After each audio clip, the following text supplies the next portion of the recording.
Cohen. Avec ça, le Cohen va faire une sorte de sphinx et ils vont le brûler. Et l'odeur de la prière, le Cohen va lever ses mains et il va dire Korban, puis ça vient du mot Karov. Karov en hébreu, ça veut dire proche. Cet homme veut se rapprocher de toi, Kadosh Baruch Hu. Alors, accepte cette offrande. Et à ce moment-là, il ressortait avec toute cette émotion d'avoir fait ce Korban. Alors, qu'est-ce qui se passe? Comment est-ce qu'on arrive à toute cette technique pour permettre aux gens de venir? On a commencé à faire des couilles. Alors, on va ouvrir cette ville arabe. On ne peut pas le faire parce que les Arabes, ils sont là. Il y a des pressions de M. Bill Clinton et de M. Trump du monde entier contre nous. Alors, le gouvernement israélien va essayer de creuser par en dessous. Alors, on va creuser par en dessous et on va voir ce qui se passe. Ah, on voit des réserves d'eau, des citernes.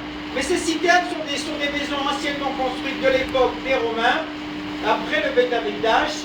Donc ça ne suffit pas, c'est pas assez d'eau, c'est pas là qu'on a la compréhension. Comment on peut amener 1 million de mètres cubes d'eau à Sukkot pour donner au Beth Amikdash? Je vais donner un exemple, je reviens aux Jeux Olympiques, les Havdil. Il y avait en 1996, il n'y a pas très longtemps, Atlanta aux États-Unis, les Jeux Olympiques. Une ville d'1 million d'habitants reçoit 2 millions de visiteurs. Eh bien, écoutez, j'ai lu ça sur Internet. La plupart des visiteurs sont arrivés en retard aux compétitions. Pourquoi il y avait des bouchons sur la route? Les hôtels, ils étaient pleins, il y avait l'eau était bouchée, les toilettes étaient bouchées. Imaginez ce que c'est comme ambiance pendant l'Aliyah à la règle, pendant les fêtes de pèlerinage. 20 minutes plus tard. Shavuot, mais surtout au niveau nombre de gens, Sukkot. Alors on continue à fouiller, on veut savoir d'où vient l'eau, comment est-ce qu'on peut accueillir aussi ce nombre de gens. On a vérifié ici, c'est pas assez. Alors on va regarder en dessous. Ah tiens, on a vu une citerne, on est là. On est à cet endroit. C'est pas suffisant. On va ouvrir un peu plus. S'il vous plaît, tu peux nous ouvrir. Voilà, merci. Voilà, des commandes. Merci. Alors on voit encore un autre système. 2 piscines, mais c'est pas assez, c'est pas des petits citernes qui récoltent l'eau, qui nous accueillent. On sait qu'on avait, depuis le roi David Ameller, on a construit des barrages dans la région de Hebron et de Bethléem, et qu'on a fait des canals d'eau qui descendent. Maintenant, regardez, Hebron est à 1000 mètres d'altitude. Et ici, on est à 650 mètres d'altitude. Si je fais un canal direct, qu'est-ce qui va se passer? Il va descendre comme un toboggan. On n'a rien du tout, on a inondation en bas.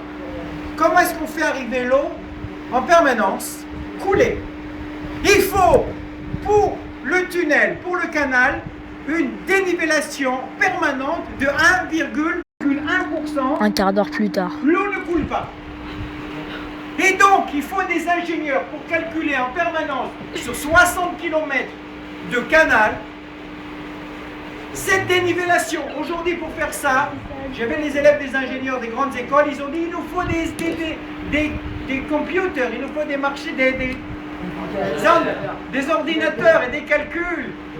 Regarde ce que la connaissance qu'il y avait à ce moment-là. Mais ça ne suffit pas, j'arrive pas à savoir. On n'explique pas maintenant comment on peut accueillir ces mots. Alors on va ouvrir encore plus loin. Alors on va ouvrir plus loin. Et qu'est-ce qu'on va découvrir? On va découvrir le long de la montagne des canaux. Des canaux incroyables qui vont jusqu'au bout. Ça suffit.